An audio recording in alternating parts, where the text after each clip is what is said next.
Hey, what's going on, Arcanauts? It is the final Key Thoughts of 2020, a series that was birthed this year. And I actually got some things to talk about, to think for, and ponder as we go into the new year and a new year of KeyForge. So, first off, I just want to say thank you to everyone. This has been a fantastic for me on a creative level, being able to create content and share with the community. I feel so much love from everyone and a lot of support, and it actually means the world to me. I really enjoy doing these videos, not just because I like sharing my thoughts on the game, but because I really enjoy getting to hear the perspective of you who comment so regularly, and I think you all know who you are because there is a collective group there that are always in the comments letting me know what's up, and I really appreciate it. On to my thoughts.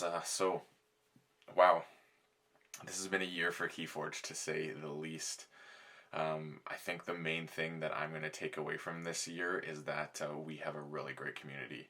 When things got challenging and tough, we had people step up and try their best to make this still a thing that we can enjoy and thrive upon, especially during a trying time when we can't get together. And so grateful for everyone who's continuing to put love into this game and develop it, even when we don't have some FFG support, which I think some people are a little salty about that. But when I really think about it, it kind of makes sense. Like, there's no revenue coming in the same way. We have no organized play, and so they have to be careful with how they spend their resources so they can still have success and support just games in general as they move forward. KeyForge is just one of their portfolio, so I think seeing them pull back is not a means to be concerned. It's just with a lack of means of revenue coming in certain places. I think they're just being smart and trying to play the long game, and we need to just be patient and show our love for the game still, because that is going to be something that will show them that they can still invest as things move into a better place than they are now. Things that come to mind with that is actually one of the main topics I wanted to talk to today, and that is generally organized play, like what that's going to look like next year and when it starts happening again.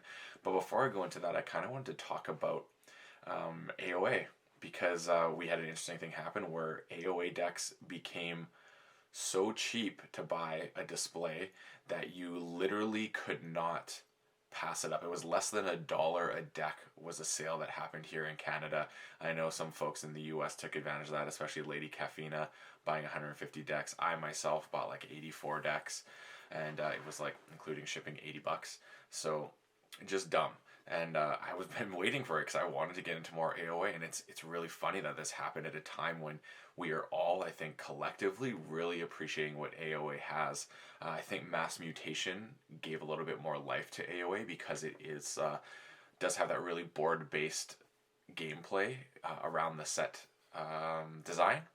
So that really helped AOA come back into the mix and enjoy that aspect. And I just noticed there is an AOA appreciation. So I did a poll, and people want to do an AOA appreciation day unboxing. So we're going to do that probably, I think, near the end of January once everyone has their product. And it'll be a day where maybe we open some decks, jam some games. It's going to just be all things AOA. And if you don't have AOA and still want to join in the fun of opening decks, let's say you got some Mass Mutation or something kicking around, maybe that's something that you can join as well. Because as I said, AOA and Mass Mutation feel like a really symbiotic set matchup, and it's really fun to play them against each other. So enough of that. Let's move on to the topic of the day that I actually been thinking about and wanting to talk about, and discussing with people in the community their thoughts on this idea, like lots of people, and it's been really interesting. Of course, part of this is Project Reforge. I'm going to talk about this a lot lately because I really want everyone to take this to heart and really figure out a way to get rid of some of those decks they're not utilizing and get more players into the game so we can grow, expand, and truly show the love and community that we have, because that's the most as fun as this game is, the community is actually what makes this game special. It's not the game itself. It is the people that interact and enjoy and grow and nurture and create new ways that we can look at the game, analyze it, take things in, and interact. So shout out to everyone doing that this year. We've had really huge growth. I mean, obviously everyone at TCO has been monumental. DOK as well has been doing really cool things to get us to be able to look at collections and stuff and organize our teams when a time that team stuff is not really a thing. And then of course I would be remiss not to mention Sky Jedi. My guy Luke is just the best. He's always thinking of ways to improve the game. I think he plays the game so little because he's spending so much time nurturing the back end so that we can have a greater online enjoyment of the game. So shouts out to my man Luke, aka Sky Jedi. If you don't know who he is, please follow him. Please send him some love. He is the best. So the topic I want to talk about today, as I keep saying this over and over and then talking about something else, is I want to talk about the idea of OP in 2021. I think it will be, with the vaccines coming, we're going to start to see some pockets of OP being available. Whether FFG creates the gem ability to do that is yet to be seen, of course, but we'll find out. And I think we're going to see like a 6-person groups coming together at some LGSs, little pods, things like that, getting to play. I think it's going to be really exciting. But what's the most exciting about this for me is the fact that we're going to have 2 sets that have never seen organized play coming together and being utilized. So normally we get an incremental view of how the new set impacts the old meta. We're going to be seeing now 2 sets come in and how they come together, never having competitive play against one another for the most part. Obviously we have online tournaments, but I think there's a big difference between online and IRL competitive play. So when we start seeing that come together, I think it's going to be really interesting. And it makes you wonder, like, are we going to keep seeing sets come out? Because I think they're going to have to pump the brakes on that at some point and not just keep flooding sets, because if we can't have OP and we suddenly have like 3 or 4 sets out that have never gone to a high level tournament play, it kind of doesn't make sense. It's the thing that fuels the game is the IRL tournaments, these big tournaments, vault tours, etc. And we're not going to be able to have those because of obviously COVID. So I wouldn't be surprised if we just see things chill for a bit. And honestly, I'm okay with that. You want to know why I'm okay with that? Because KeyForge is not like other games. Every deck is unique. It is what it is. You can't change it, which means that there's not some new thing that alters a deck you had in the past, and now that deck suddenly, the cards you purchased for it aren't valid, like something like Magic or Pokemon. Just a new set invalidates an old thing because it just shifted the meta of what you should be playing to win. It doesn't work that way. Our decks are always valid. They always have value. Anything that you like and is good will always be good. There are things that will make certain aspects of your deck maybe not function as highly as it did before, but that's never going to change the quality and depth that your deck always had.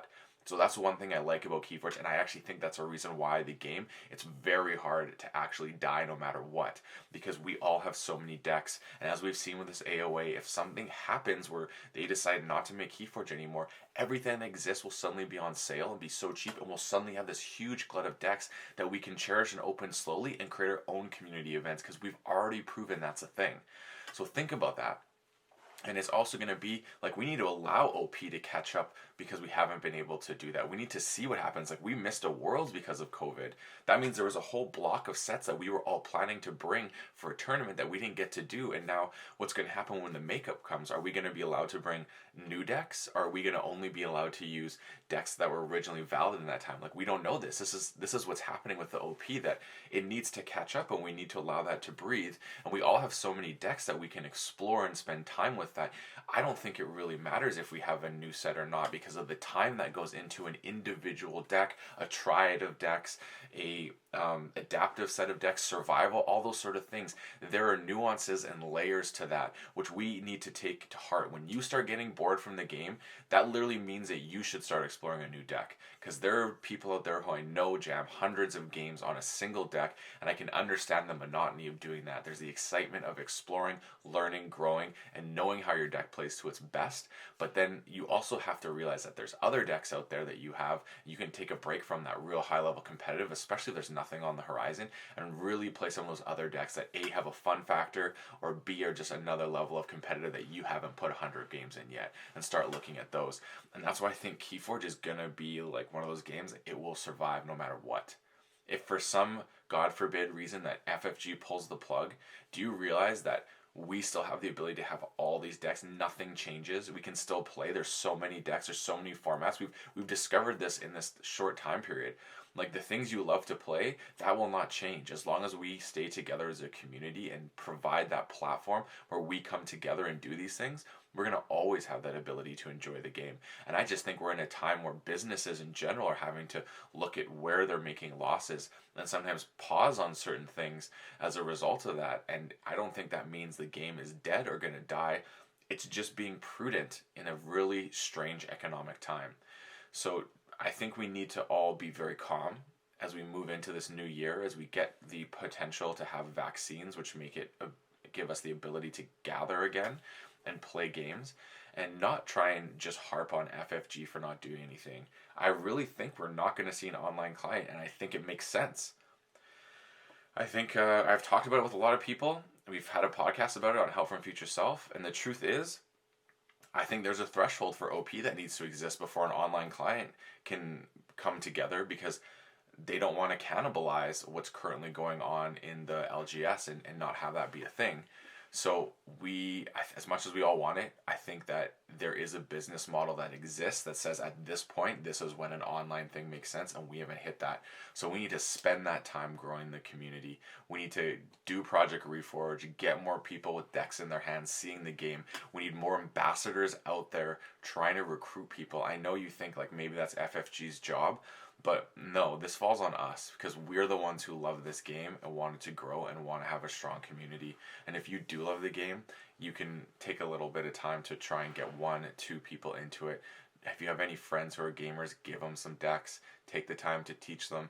I'm going to actually be creating some how to play YouTube videos that are going to be very different from just the basics of like, oh, you exhaust this creature and it counts as reaping. You exhaust and it counts as attacking. I'm going to go a little bit more beyond that with how to really get into the game and enjoy it. So stay tuned for that. That's one of my projects for the new year. Lastly, I did launch a new series, of course, called Coach's Collection. And it's me going through my favorite decks, and they're not always heaters. They're things that are chase cards, like a proc deck is going to be coming up. I did my Artanu deck as my first one. You can check out just little things like that. The decks may not be top tier, but they're the only deck I have with that card in it, and therefore it holds like a special place, because I do enjoy collecting those chase decks.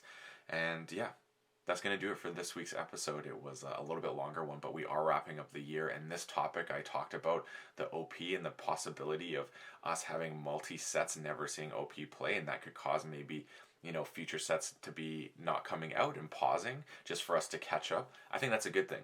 Really, I truly believe that is a good thing. I know some of you will feel differently, and I always welcome your opinion in the comments. Reach out to me on Twitter at Boulevard Paperfight, BLVD Paperfight, and let me know your thoughts. And as always, everyone, Happy New Year, and may your ember never be stolen and your keys forged promptly. Have a good one.